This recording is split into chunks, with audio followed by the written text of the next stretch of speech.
Hello traders and welcome to lesson number 6 in the ReadFX Beginners Forex course.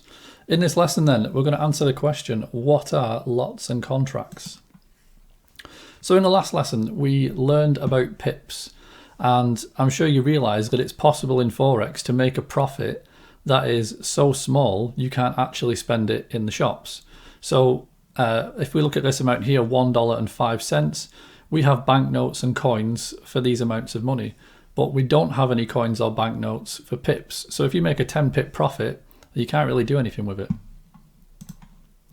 Now, lots and contracts then enable us to transform tiny price movements into an amount of money that we can actually spend. So as we know, 1 pip is equal to 1/100th of a cent, or in my case, I'm in the UK, 1 penny. Now, when I was a kid, each shop had a tub like this on the counter and the sweets were a penny each, or 1 cent if you're in the US.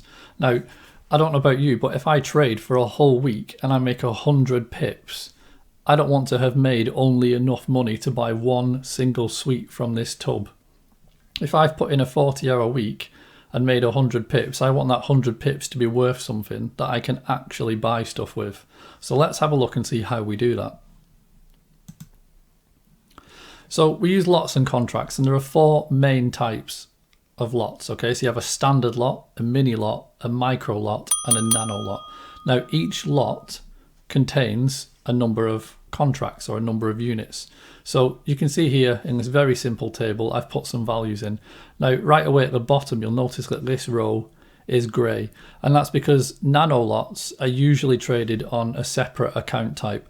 So most brokers, they'll offer you a number of different accounts. Now on normal or on standard accounts as they call them, you'll have access to standard lots, mini lots and micro lots, but you probably won't have nano lots unless you're trading a specific set of instruments they've made for you, or they've given you a specific account type that allows you to trade these.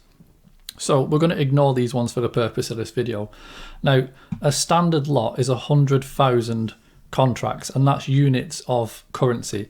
So this could be $100,000 or pounds or yen or whatever it is that you're trading. Now a mini contract is 10,000 and a micro is 1,000. So this is all relatively straightforward. Now what we have here is an amount of money per pip. So this really is where the magic has happened. On the last slide we saw that a pip is 1/100th of 1 cent or 1 penny. And you can't spend that in a shop. But if you use these, what they basically do is they're multiplying the value of that 1 pip to turn it into real money. So if you enter 100,000 contracts, or this is what you would actually put in the terminal, you would put 1.0, it's 1 standard contract, then the value per pip is now $10. So instead of being 100th of 1 cent, it's now $10. Obviously, if you enter 0.1, which is 10,000, your value per pip is now $1. And then finally, if you enter 1,000 or 0.01, if you put this into your trade terminal, you will have a pip value of 10 cents. Now, these numbers are rounded up, and these are US dollar examples. It's slightly different for each pair that you trade, for each Forex pair, and also for the base currency of your account. So if your account is in Aussie dollars or Great British pounds or Japanese yen, these values will also be slightly different. So I'm going to show you that now. So on my website, I have a Pip Value calculator along with some other very handy calculators. And we're going to go to the website now, and I'm going to show you how you can actually find out your Pip values. Okay, so here we are on the ReadFX homepage, and if you look at the top, you can see Forex calculator. So we're going to click on that, scroll down, and we want the Pip Value calculator. Okay, so what we can see here is that we're currently on the Euro US dollar, which is fine because this has been our example so far throughout this whole course, and we have a deposit currency of US dollars.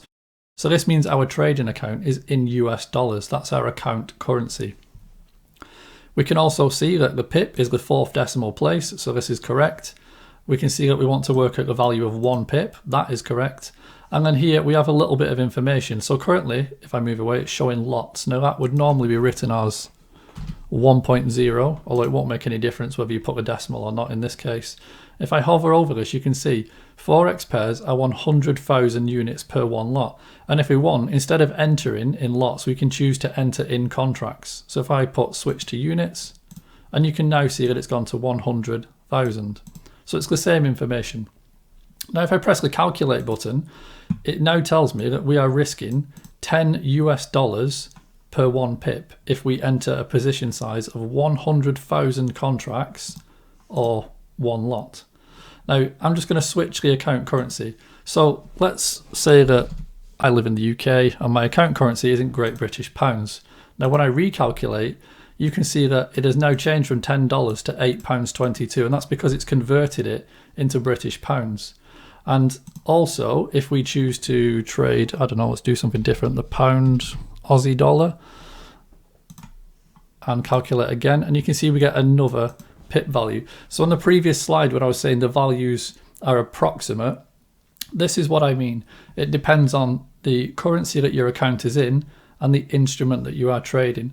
And it will also, for certain instruments outside of Forex, depend on the number of contracts in a lot. But I will cover that in another lesson. Okay, so just to recap, in this lesson then, we've learned about Forex lots and contracts, we've looked at the ReadFX pip value calculator, and of course we learned about penny sweets. In the next lesson then, we're going to talk about margin and leverage.